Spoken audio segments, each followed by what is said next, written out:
خیر تو اب قصہ خلد سے آدم کے نکلنے کا سنیے۔ وہ رات بڑی سہانی تھی۔ ابوالحسین اس روز اپنے ایک دوست کے ہاں مدعو تھے اور انہیں سونا بھی وہیں تھا۔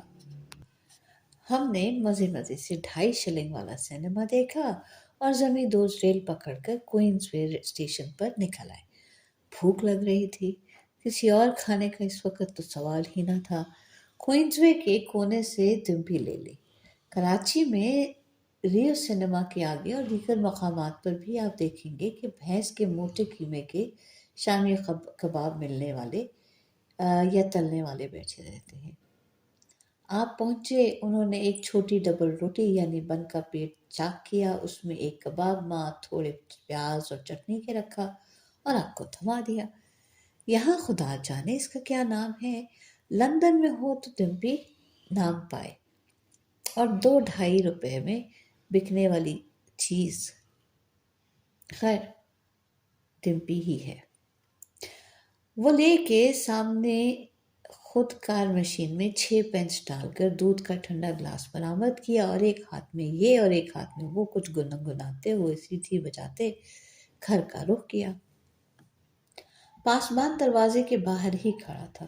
اس نے کچھ کہنے کی کوشش کی، ہم نے تیور سے پہچانا کہ سلام کر رہا ہے، خیریت پوچھ رہا ہے، لہٰذا نہایت خوش دلی سے اس کی بھی خیریت پوچھی اور موسم کی خوشگواری سے بھی مطلع کیا۔ لیکن اندر سیڑھیاں چڑھنے سے پہلے ہی ایک دم کو ٹھٹکے۔ وہاں ایک اوور کوٹ زمین پر پڑا تھا، بالکل ہمارے اوور کوٹ کا ہم شکل۔ غور سے دیکھا تو ایک سوٹ کیس بھی نظر، یہ بھی اتفاق سے عین ہمارے سوٹ کیس کے ناک نقشے کا تھا۔ اس کے ساتھ ہی ایک تھیلا ابوالحسین کے تھیلے سے متشابہ نظر آیا اور کتابوں کا ایک ڈھیر۔ اتفاق کیجئے کہ ان کتابوں میں سے بھی سبھی ہمارے پاس اوپر کمرے میں موجود تھی، قمیضیں، ٹائیاں وغیرہ بھی ایک دوسرے پر ڈھیر۔ لیکن ہمارے پاس اتنا وقت نہ تھا کہ ادھر توجہ دیتے، اور یوں بھی ان چیزوں سے ہمارا کیا تعلق، ہماری کون سی تھیں۔ خیر ہم اوپر کمرہ نمبر 3 یعنی اپنے غریب خانے پر پہنچے اور دروازے پر کنجی گھمائی۔ کیا دیکھتے ہیں کہ ایک صاحب کھڑے ہیں سلیپنگ سوٹ پہنے، درستی سے بولے، کیا چاہتے ہو؟ ہم نے کہا یہ ہمارا کمرہ ہے، آپ یہاں کہاں؟ انہوں نے کہا یہ آج سے ہمارا کمرہ ہے، ہم نے کرایہ دیا ہے، پوچھ لو پاسبان سے۔ اتنے میں پاسبان بھی آ پہنچا۔ اس نے بھی سینے پہ ہاتھ رکھ کر جھک کر تصدیق کیا، کہا جی ہاں آپ کی میعاد ختم ہوئی، اب یہ ان کا ہے، لیکن تمہیں کیا حق ہے ہمارا کمرہ کسی کو دینے کا؟ اس نے کہا جناب حسب قاعدہ آپ کو میعاد ختم ہونے سے 2 دن پہلے مطلع کرنا چاہیے تھا کہ آپ اگلے ہفتے بھی اس میں فروکش رہیں گے۔ یہ تو نہیں ہو سکتا نا کہ آپ کھڑے کھڑے خالی کر دیں اور ہمیں کرایہ دار کے انتظار میں جھکنا پڑے۔ ہم نے کہا تم ہم سے پورے ہفتے کا یعنی 20 اتوار کا کرایہ وصول کر سکتے تھے، لیکن یوں ہمیں کمرے سے بے دخل کرنے کا تو اختیار نہ تھا۔ پاسبان یا نگران جو بھی کچھ اسے کہیے، مالٹا کا رہنے والا تھا، اور مالٹا کے رہنے والے پاکستانیوں ہندوستانیوں سے یوں بھی خار کھاتے ہیں۔ اس نے کہا جناب پھر آپ ایسے لوگ ہی ہیں نا جو جھگڑا کرتے ہیں کہ پورے ہفتے کا کرایہ نہیں دینا تھا، نہیں لیتے، تو اب کیا کیجیے؟ آپ کو کمرہ مطلوب تھا تو 2 روز پہلے نہ کہہ سکتے تھے؟ بات یہ بھی سچ تھی، مگر ہمارا قصور زیادہ نہ تھا۔ ابوالحسین اپنی بیماری کے کارن لندن سے اپنی روانگی ہر روز ملتوی کرتے تھے، اور ہم ہر روز کوپنہیگن کی سیٹ کینسل کراتے تھے۔ اب کے خیال تھا کہ جمعہ یا ہفتہ، حد سے حد اتوار کو ہم کمرہ اور لندن چھوڑ کر روانہ ہو جائیں گے، لیکن وہ نہ ہوا۔ یہ ہمارے گمان میں بھی نہ تھا کہ مالک کسی اور کرایہ دار کو کمرہ دے دیں گے۔ ہم نے کہا اچھا ایسا ہے تم ہمیں کوئی اور کمرہ دے دو۔ انہوں نے کہا بالکل نہیں ہے کمرہ ہمارے پاس۔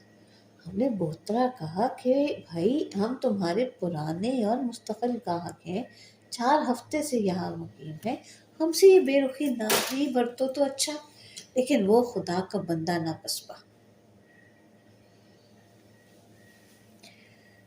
وہ بولا کہیں اور ڈھونڈیے صاحب، یہاں اب آپ کو کمرہ ملنے سے رہا۔ ہم نے کہا میاں ہمارا سامان تو کمرے میں ہی ہے، اسے تو نکال لیں۔ بولا جناب کمرے میں نہیں، نیچے سیڑھیوں کے پاس فرش پر ہم نے ڈھیر کر دیا ہے، اسے فوراً اٹھائیے اور چلتے بنیے، ورنہ ہم کسی چیز کی کمی بیشی کے ذمہ دار نہ ہوں گے۔ یہ وقت کوئی 11 ساڑھے 11 بجے رات کا تھا اور اس خلفشار کا مقابلہ کرنے کے لیے ہم تنہا تھے۔ ممکن ہے ہاتھا پائی تک نوبت پہنچتی، لیکن ہم نے دیکھا کہ ہاتھ ہمارے خالی نہیں، ایک میں دمپی تھی، ایک میں دودھ بوتل۔ یہ چیزیں ایک کمرے میں بیٹھ کر کنڈی لگا کر سکون سے آرام سے کھانے کی تھی، لیکن اس بے سر و سامانی میں ان کا کیا کریں؟ کچھ سمجھ میں نہ آیا۔ پاسبان سے کہا بھیا 1-2 گھنٹے ہمارے سامان پر نظر رکھو، ہم کوئی اور کمرہ تلاش کر لیں تو اٹھائیں۔ وہ کچھ نہ بولا، کم از کم معترض نہ ہوا۔ گلی میں نکل کر ہم کو سب سے پہلے ہاتھ خالی کرنے کی فکر ہوئی۔ فٹ پاتھ پر بیٹھ کر تو کچھ نہ کھایا جا سکتا تھا، چلتے پھرتے بھی کھانا ممکن تھا۔ ممکن ہوتا تو خلاف تہذیب ہوتا۔ 2 گلیاں چھوڑ تیسری گلی میں کچھ کاریں پارک تھی۔ ہم نے ان کی اوٹ میں جا کر جلدی جلدی دمپی کے مچھے کاٹے اور پھر گھٹ گھٹ دودھ پی گئے۔ پہلی بات یہی سمجھ میں آئی کہ سیدھا اطہر علی سے رجوع کیا جائے، سے بات کی جائے۔ کم از کم یہ رات اس کے کمرے کے فرش پر کاٹیں، کل مکان تلاش کریں گے۔ اس کا گھر تھوڑی دور تھا۔ گھنٹی بجائی، صدائے برخاست، گویا موصوف ابھی باہر سے تشریف نہ لائے تھے۔ 8 گھنٹہ ادھر ادھر گھوم کر پھر گھنٹی بجائی، پھر کوئی جواب نہ آیا۔ اب کہ ہم نے دوسری گھنٹی بجا کر لینڈ لیڈی کی خادمہ کو بلایا، وہ بکتی جھکتی باہر آئی اور کہا کیا بات ہے جی؟ ہم نے کہا اطہر کو پوچھتے ہیں۔ بولی پھر ان کی گھنٹی بجاؤ، مجھے کیوں تنگ کرتے ہو؟ میں نے کہا وہ تو ہے نہیں، اجازت ہو تو یہاں ڈیوری پہ بیٹھ کے انتظار کر لیں، باہر سردی بھی ہے۔ بولی بالکل نہیں، آپ باہر جائیے، میں پاکستانیوں کو خوب اچھی طرح جانتی ہوں، بہت بے تھوپ اور بد معاملہ لوگ کرتے ہیں۔ اطہر آ جائے تو ان کے ساتھ اندر آ سکتے ہیں، لیکن اس کے کمرے میں سونے کی کوشش پھر بھی نہ کرنا۔ ہم نے لجاجت سے کہا آج کی رات ہم بے خانماں ہیں۔ اچھا یہ اجازت دے دو کہ یہ رقعہ ان کے کمرے میں ڈال دیں۔ اس کی انہوں نے عذرا عنایت اجازت دے دی اور ہم نے احوال اپنی بے دخلی کا رقم کر کے رقعہ اطہر کے کمرے میں پھینک دیا۔ باہر نکل کر ہم نے دیکھا کہ سامنے ہی ایک ہوٹل ہے، نام اب اس کا کچھ یاد نہیں، بس گھنٹی بجائی تو ایک جلی کٹی چین بجی بڑھیا برآمد ہوئی۔ بولی یہ کیا وقت ہے شریف آدمیوں کو تنگ کرنے کا؟